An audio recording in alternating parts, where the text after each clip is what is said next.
channel, Rue's Life. So here I am in the polytunnel, and yet again it's raining, but as I've said before, it's one of the great advantages of having a polytunnel. You know, I can still come in, it's lovely and warm in here. I haven't looked at what the temperature is actually. Can I see it from here? Yeah, it's 30 degrees in here, and it's only about 15 degrees outside. It's raining, but I'm dry. So one of the jobs I was going to do before it started raining is weeding one of the outside beds. So I might wait until it's a bit drier. Maybe it'll dry up, it might just be a shower. But in the polytunnel, I am going to just check through everything, get some weeding done, and then the perpetual spinach is not looking brilliant, and it's been nearly 2 years now growing that perpetual spinach and just literally taking it and using it, taking it and using it. It attempts to flower and bolt, and I just take the tops off and give that to the chickens. But it's just looking a bit peaky. Now it did do this last year, and I thought about pulling it out and starting again, but it bounced back, but I'm not so sure. And it's actually getting, you know, we're getting less and less leaf and more stalk now, so I'm thinking it's past its best. So I've got some seeds here. I'm going to plant some more perpetual spinach. My basil, which was just delightful, and the smell was fantastic, and the plants were looking great, and I popped them out into my herb bed, but then of course we've had all this rain, and it's just rained and rained and rained and rained, and I literally planted them out maybe 2 or 3 days before that happened, and it's really affected them. I don't think they're going to survive. So I'm going to start some more basil, and then what I'm going to do is, once I get it established, I will put some more out into the herb bed outside, but I'm going to grow some in the polytunnel as well, and just keep a supply of basil growing inside. The chives as well, they're not doing brilliantly out there, so I'm going to plant some more chives and do the same sort of a thing. Oh, this is just some more spinach. I didn't intend to bring that one out. I'm going to do some more spring onion, some more of the bull's blood baby beet into the hanging basket, because that one is ready for replanting. I've never grown celeriac before, and we've just been discussing it, Chris and I, and we've decided that we're gonna give that a go. The peas are pretty much getting ready to harvest. So I'm just going to chuck some, I'm going to start some more peas, and then when we get those harvested I can start the next batch. So they're sort of coming, we've had a few from them and we're picking and pulling. Sorry, I think we're going a bit dark there. I'll sit a bit more forwards, then that's better. So yeah, so they're coming to a point where I'm not going to get many more peas from those, so before they come to an end I'll start some more, and then hopefully it's keeping that productivity going so that we don't sort of run out. And then same with the broad beans. We've still got quite a few broad beans to harvest, but if I start some more now, then again we're not going to run out of the supply. And that's something that it's taken me a few years actually to get that balance of successional growing. You know, I used to sort of get so excited, get everything planted, and then have this glut of vegetables and then nothing. So, you know, learning, I mean, I am lucky we've got the polytunnel, so I can pretty much grow almost, well, we can grow all year round. You know, there are some things that, you know, it's still, we don't use heaters in here, so it, although it protects things, they've got to withstand, you know, cooler weather. It does get cold in here. We do, we keep the door, the sliding door, which actually once it's shut it's fairly airtight, but the door at the other side that opens, it's got a mesh top on it, and also because it's an open and close and not a slider, you have a little gap all the way around. So as soon as we start to get into the colder weather and the frost, we actually close that door up for the winter, and we seal up the edges. We put battens around it, and we put bubble wrap right across the whole door, just to keep, and we literally like open the door, get in, close the door, try and keep the warmth in here, which means we can grow all year round. So as I say, the art of successional growing is remembering to just keep planting, keep rotating, and especially, you know, with the polytunnel, I think it's very different growing within a polytunnel to growing outside, you know, in a plot or an allotment. I did have an allotment years ago, and very much I used to have gluts of things. I'm sure I would have, as a lot of you do, sort of developed the art of successional sowing outdoors, but as I say, what I do in this polytunnel is different from if I was growing everything outside. So yeah, so it's learning that art of little and often, little and often, little and often, to make sure, and one of the things we're trying to do here on the farm is to become, I don't think we'll ever be 100% self-sufficient, but to you know, really reduce what we have to go out and buy. So it's not just the enjoyment of growing and the enjoyment of eating homegrown produce, but it's also saving us money. So enough rambling. I'm going to crack on and start planting up some of these seeds. So I'll see you in a little minute. Goodness me, so I hope that you can hear me above this torrential rain outside. If not, I will put some plinky plonky music over the top. So I'm just going to sow some seeds. I've filled some pots with compost. I use the Verve peat-free compost. So I've got some pots, some trays and a basket ready, my seeds ready, and I've already written up my labels. So here we go.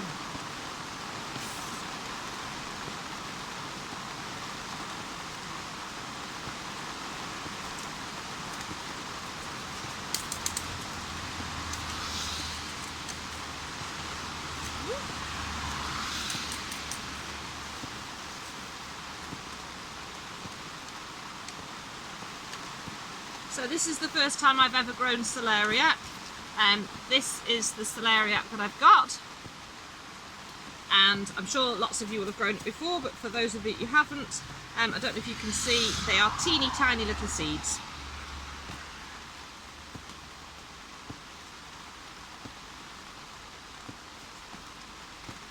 And I'm going to sow them into a tray.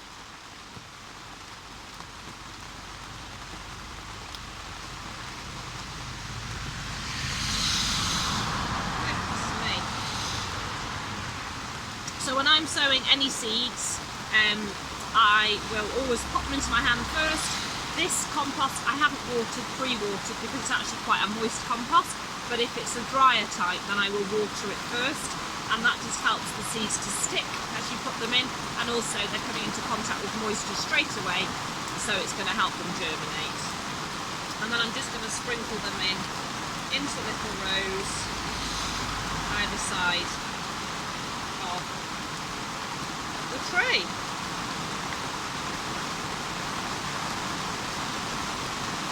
And then I'll just cover them up. I've made two little tiny troughs and I'm just going to cover those up. Gosh, I'm having to shout above the rain.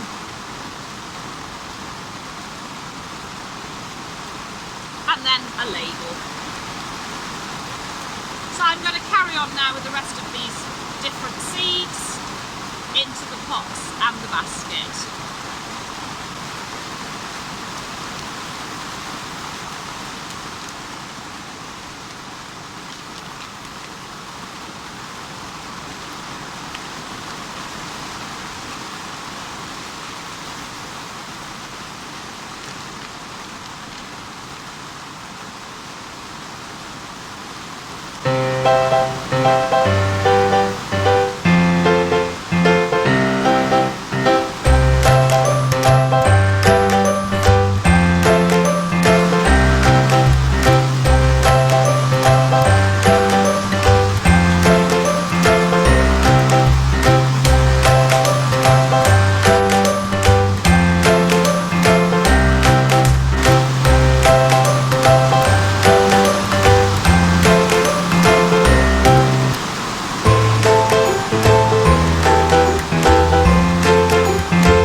can see, it's absolutely bouncing down.